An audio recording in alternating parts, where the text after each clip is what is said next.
In this video, I'm going to show you how to turn this starter camp into an immersive, lore-friendly home that will impress your friends and fellow wastelanders using only basic techniques and plans you can find freely in the game. So stick around and find out how.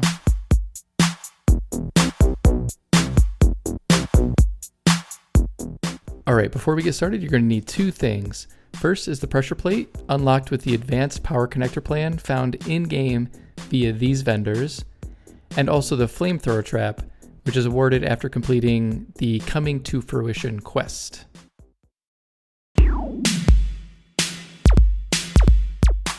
Alright, the first step is going to be starting with a clean slate, so we're going to store or scrap all the items currently within the camp, leaving the main building.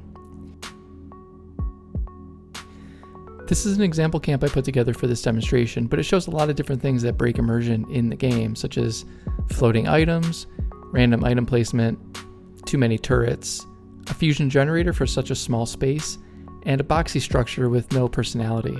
We'll work on each of these in the upgraded camp. Next, we're going to move the building back a bit from the road because it's a little too close at the moment, and we could use some space for fences, crops, and defenses.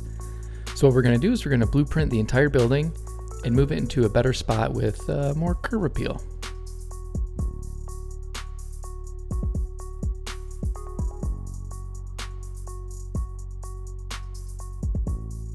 Where you place your camp is entirely up to you. I chose this position because it's at the top of a small hill with a nice slope up to the front of the camp, while keeping the stream as a natural defense at the back. Alright, I think that looks pretty good. This layout should give us enough space to make a really inviting entryway into the camp. Now that we have the building in the right location, what we're going to do is double up the walls so that it has a really nice, scrappy vibe. The easiest way to do that is to first add foundations all around the building, which will allow us to place additional walls.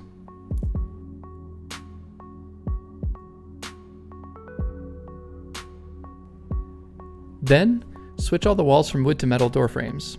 The reason we need to use metal is because they're one of the few door frames that will allow this type of back-to-back snapping.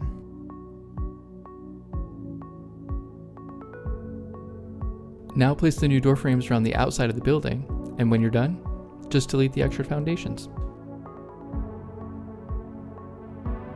Next, change the walls to whatever style you want. Feel free to play around with different wall combinations to find your own unique style. I typically tend to stick with metal and wood since they're the most immersive, but other sets you may have from in-game or even the Atomic Shop will work just as well.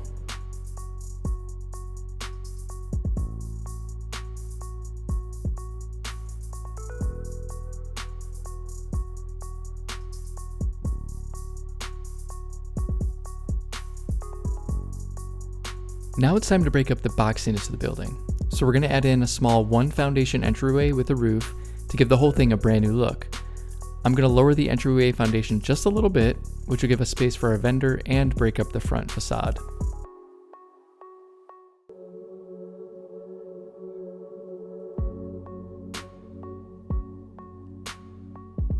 After placing an offset roof using a wall, the game won't let you remove the wall since the roof is directly tied to it.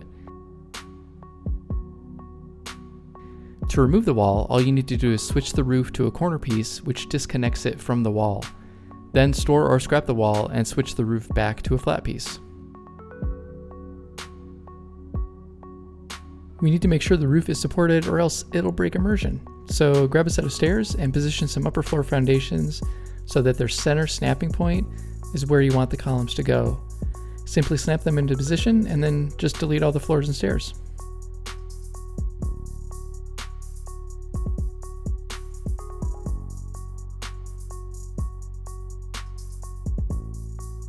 We're going to continue upgrading the structure by adding in a foundation on each side using the height of the entryway.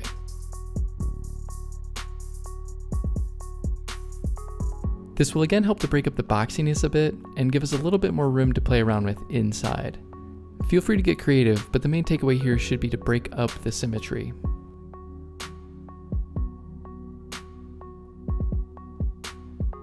Be sure to vary what you do on each side. Here I'm leaving the right side foundation exposed with just a roof, while the left side foundation will be enclosed with a mix of wall types. Okay, now we'll add in the stairs and defensive walls before placing our vendor and crafting benches. You may need to pull out your foundations to fit in stairs, so be sure to place a temporary foundation next to it so you don't lose the height. If you can't remove the foundation due to an attached wall, just delete it along with the roof so that you can add the stairs in, then just add them back.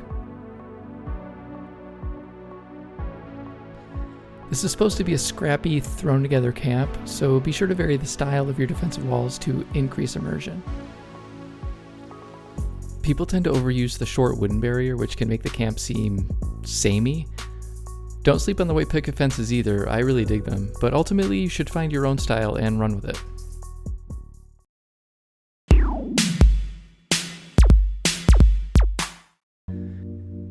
Before you put any furniture or crafting benches down, be sure to place your rugs, since it becomes way more tedious if you've already decorated.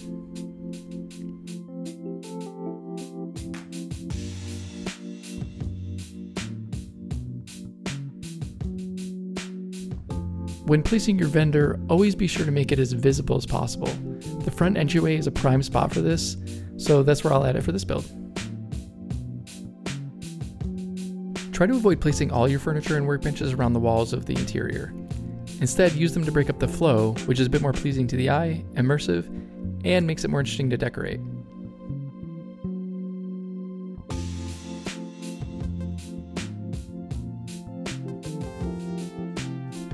If you're trying to place something under a low roof, you may run into errors, or the items may jump up on the roof itself. While placing furniture or decorating, you can just delete the roof and replace it later.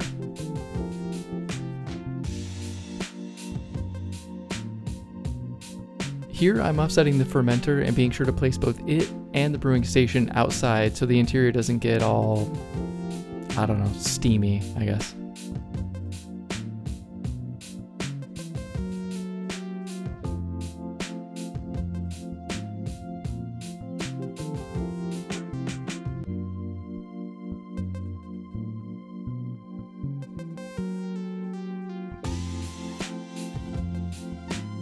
Next, we'll work on powering the camp. There's a few good options for immersive builds that are found in-game. I usually love to use the windmill generator or the gas-powered ones as well. I would avoid using generators that are too big or don't match the vibe of the camp, such as the super reactor or the fusion generator. I ended up going with the windmill generator for this camp, and I think it fits pretty well.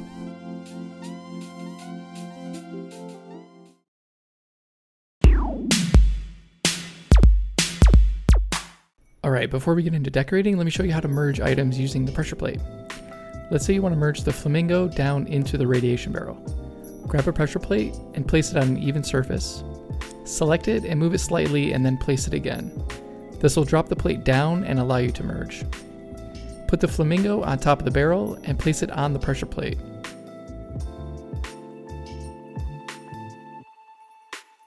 Repeatedly select and place the barrel, which will make the flamingo drop down into it. This is a super handy trick we'll use throughout the decoration phase. For the decoration stage, I'm not going to walk through everything I did, but I'll try to highlight key merges and techniques as they happen. I'll be going room by room so you can get a sense of how I decorate each space individually. First up is the brewing platform, where I'll focus on integrating natural materials, stash boxes, and barrels to give it a unique look. Quick reminder here that I won't be using any Atomic Shop items in this build, only things you can find plants for in the game for free. Here I'm merging the agua egg down into the fruit bowl to give it a little stand to rest on, which adds a little bit more believability to the decoration. Next, I'll destroy the table using the flamethrower trap so that I can put some items underneath. This is a great trick to use on any table and increases immersion in all builds. We'll finish up with some strategically placed wall decor and then move on to the bedroom. Alright, so for the bedroom, instead of placing down a plain bed, let's merge a sleeping bag into one and add a bit more texture to the build. Place the bed a bit askew to make it look slightly more lived in. This is the post-apocalypse after all. Again, you may need to remove or destroy the roof to get some items to place in this room. It's a fun quirk of the system, unfortunately. Now just decorate with bedroomy themed items. Add a little character here and there, but keep it simple.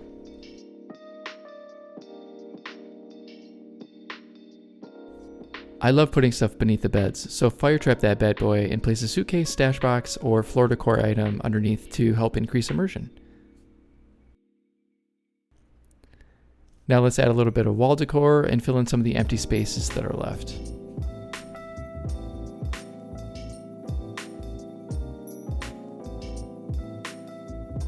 For whatever reason, this lamp did not want to place, so a good trick is to place it on a rug, which should allow you to place it on the dresser.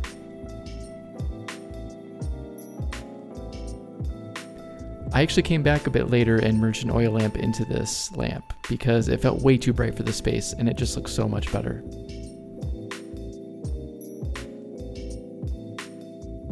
The main room is a great place to put some of the larger furniture like couches, chairs, and shelves.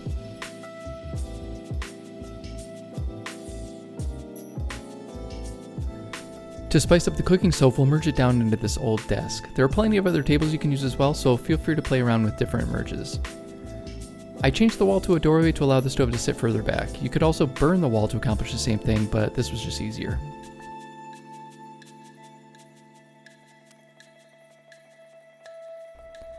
Once you get more used to merging, you'll be thinking of new ideas all the time, like this flag planter thing. You can fire trap the weapons workbench, which will let you place items in the cubby underneath. I usually pick toolboxes and stuff, but use whatever you like.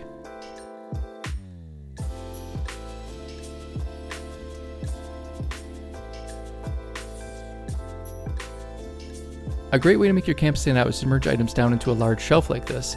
All you need to do is put a few items on top, merge them down to the next shelf, add more items to the top, and so on until you reach the bottom shelf. When you're done and you've placed the shelf where you want it, fire trap it, and place even more stuff underneath and on top.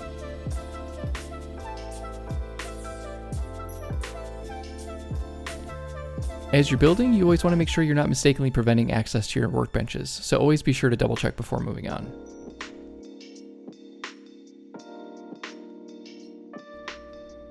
If you're having trouble placing wall decor on a window, swap it to a normal wall first, place your decor, and then swap it back to a window.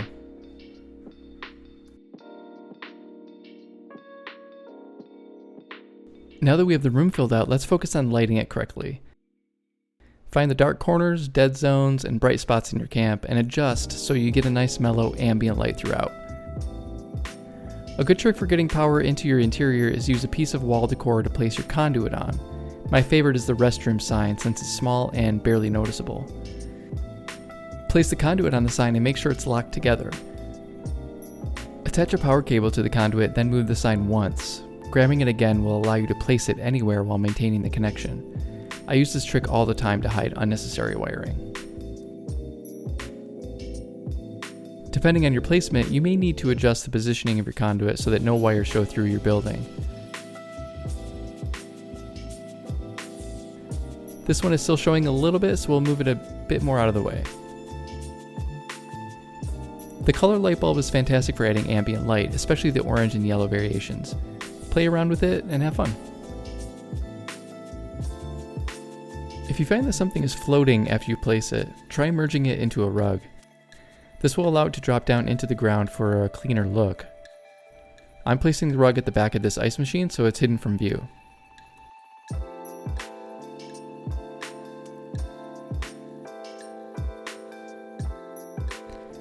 When placing fences around your camp, always be sure to follow the flow of the land and mix up your fence types. I usually stick with the half-size barbed wire fence and the new paddock fence we got from this season's Safe and Sound event. Defensive structures are a great way to add in more scrappiness to a camp and can be used for a bunch of stuff, including placing turrets.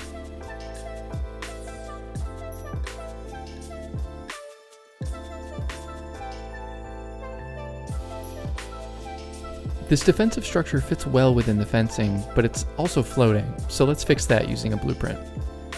Grab a stair column and place it on a foundation. It could be either the short or tall version. Then add another column on top of it. Place a floor decor item as close to it as possible. It could be anything, but I like to use really small items. These Nuka-Cola trinkets really work great.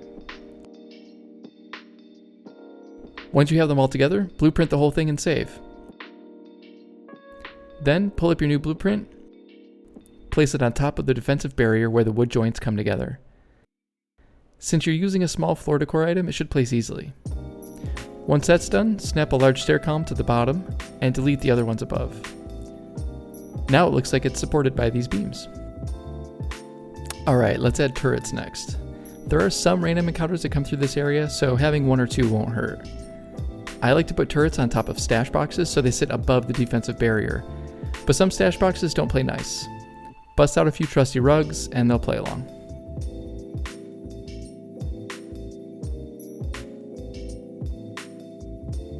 You can't easily place things under the windmill generator, but place an item on a rug and you're good to go.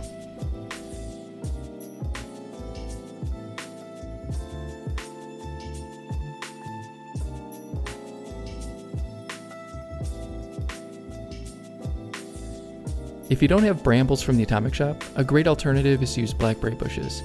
Remember, they come in 2 variants and can be placed in spots where you may need to hide imperfections or add some plant life to an otherwise barren lawn.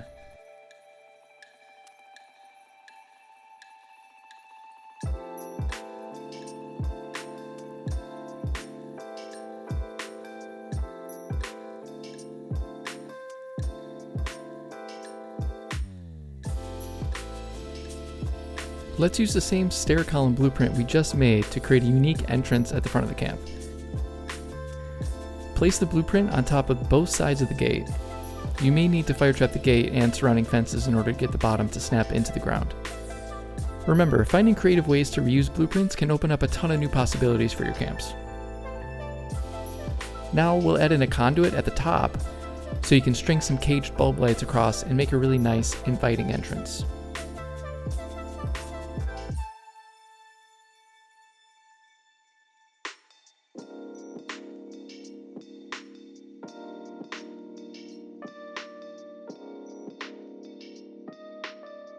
Alright, we're almost done.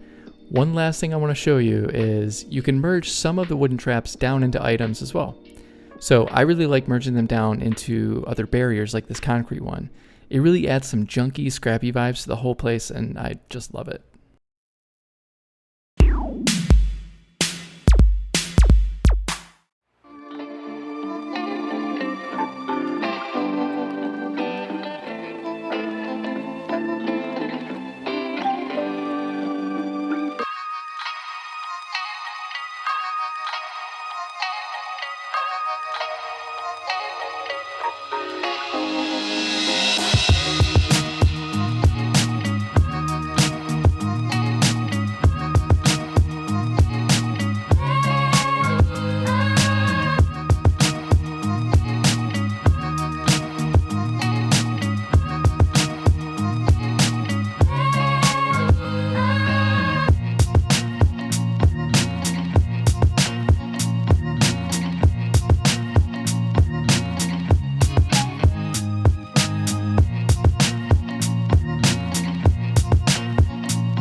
Thank you so much for watching.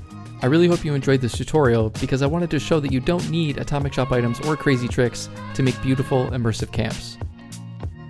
If you'd like more inspiration and ideas for your next build, subscribe to my channel and catch up on all my immersive, lore-friendly camps in Fallout 76. Have a great day. I'll see you later.